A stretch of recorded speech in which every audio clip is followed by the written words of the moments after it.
Hello everyone, welcome to studies called Basics of Electricity, and let's get straight to it. So everything around you, your phone, the air, even you, is made of tiny particles called atoms. You can't see them because they are incredibly small. An atom is like a mini solar system. At the center is the nucleus, which is made of two kinds of particles. First one particle is proton. They have positive charge like a plus, and second is neutrons. They have no charge, they are neutral. Spinning around the nucleus are even smaller particles called electrons, which have a negative charge like a minus. In most atoms, the number of protons and electrons is the same. That means the positive and the negative charges cancel each other out, so the atom has no overall charge. It's neutral. The electrons stay near the nucleus because the positive protons pull on the negative electrons, kind of like how gravity keeps the planets in orbit around the sun. These are called bound electrons because they are stuck in place by this attraction. So one simple analogy. The atom is like a mini solar system. Imagine the atom is like a tiny solar system. The nucleus is like the sun in the middle. The protons are like little plus magnets in the sun. The neutrons are just sitting there. They don't push or pull. They are neutral. The electrons are like tiny planets that have magnets. They spin around the sun held close because the positive and negative charges attract, like magnets do. Just like gravity keeps the planets from flying away from the sun, the attraction between plus protons and minus electrons keeps the electrons orbiting around the nucleus. Okay, so now how does the electricity work? Sometimes one of the electrons on the outer edge gets knocked out of its atom. This can happen because of three things. First one is friction, second one is magnetic fields, and third one is chemical reactions. When that happens, the electron becomes a free electron. It can move around on its own. It leaves an empty spot behind. Another electron from a nearby atom might jump over to fill the gap. This chain reaction of electrons jumping from atom to atom is called electric current, and that's what electricity is. I would like to give you a real-life analogy. Think of it like a row of chairs with people sitting in them. If someone at the end stands up and walks away, there's an empty chair. The person next to it moves over to fill it. Then the next person moves over, and so on. You get a chair of people shifting, just like electrons moving in a wire. And that is how conductors, insulators, and semiconductors. An electric current is produced when free electrons move from one atom to the next. Materials that permit many electrons to move freely are called conductors. Copper, silver, aluminum, zinc, brass, and iron are considered good conductors. Copper is the most commonly used for conductors. Materials that allow few free electrons are called insulators. Materials such as plastic, rubber, glass, mica, and ceramic are good insulators. An electric cable is one example of how conductors and isolators are used. Electrons flow along the copper conductor to provide energy to an electric device such as a radio, lamp, or a motor. An insulator around the outside of the copper conductor is provided to keep electrons in the conductor.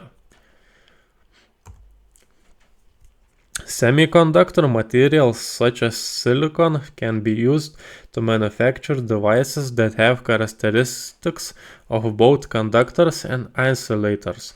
Many semiconductor devices will act like a conductor when an external force is applied in one direction. When the external force is applied in the opposite direction, the semiconductor device will act like an insulator. This principle is the basis for transistors, diodes, and other solid-state electronic devices. Electrical charges.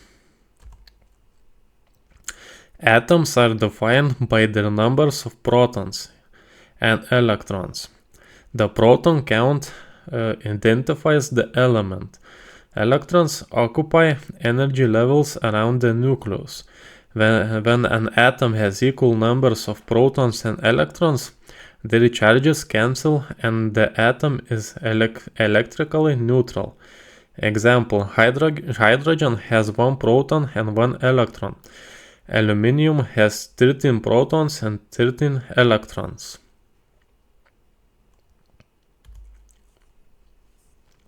Electrons in the outer shells of an atom can be displaced by external forces, like applying a voltage or friction.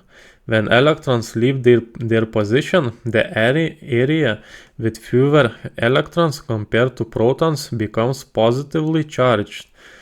Conversely, the area where they accumulate gets negatively charged. The proton count doesn't change. It's the movement of electrons that create these charges.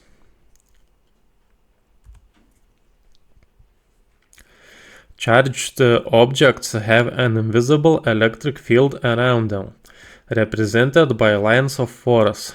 Like charges repel each other because their fields push apart, while opposites charges attract each other because their fields pull towards each other.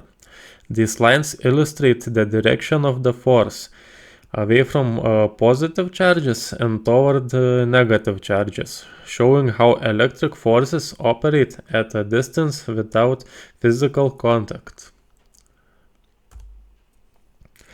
Coulomb law explains that the force between two charged objects depends on two things: how strong the charges are and how far apart they are. The force gets stronger if the charges are bigger, and weaker if they are further away. Specifically, the force is proportional to the product of the charges and inversely proportional to the square of the distance between them. This means doubling the distance reduces the force to a quarter, and doubling the charges doubles the force. So, what is electric current? Electric current is basically the flow of tiny charged particles called electrons through a wire or any conductor. Think of it like water flowing through a pipe. That's how electricity moves from one place to another. This flow is what powers your phone, computer, lights, and everything that runs on electricity. When you hear someone say current, they are talking about how many electrons are passing a specific point in a circuit every second. It's the backbone of how electricity works, and understanding it is key to grasping most electrical concepts. So, understanding the ampere. When measuring how much electricity is flowing, we use a unit called the ampere, or amp for short. 1 ampere means about 6.24 quintillion, that's 15 zeros if you're interested. Electrons pass to a point in a wire every single second. So that's insanely a huge amount of particles. Think of it like super fast water stream. More amperes mean bigger, stronger flow of electrons. Some small devices only need fractions of an ampere, while large machines can need hundreds or thousands of amperes. Using amperes makes it easier to compare how powerful different electrical currents are. So I will give you an analogy. Imagine a garden hose. When you turn the tap a little, you get just a trickle of water. Turn it full blast and water rushes out fast. That's basically how current works in an electrical wire. The more electrons that pass through a point each second, the higher the current. Just like more water molecules passing through the hose means a stronger stream. This analogy helps you understand why scientists measure current in units like amperes. Think of it as measuring how much electricity is flowing, kind of like measuring water flow. So why does understanding current matter? Knowing what current is and how it works is super important because it helps explain how devices use electricity. For example, knowing the relationship between voltage, current and resistance, called Ohm's law, lets you figure out how much energy a device uses or how to fix electrical problems. It also helps you understand safety. Too much current can be dangerous and cause wires to heat up and even catch fire. Whether you are fixing gadgets, building circuits, or just curious about how things work, understanding current gives you a solid foundation to learn more about electronics and power systems.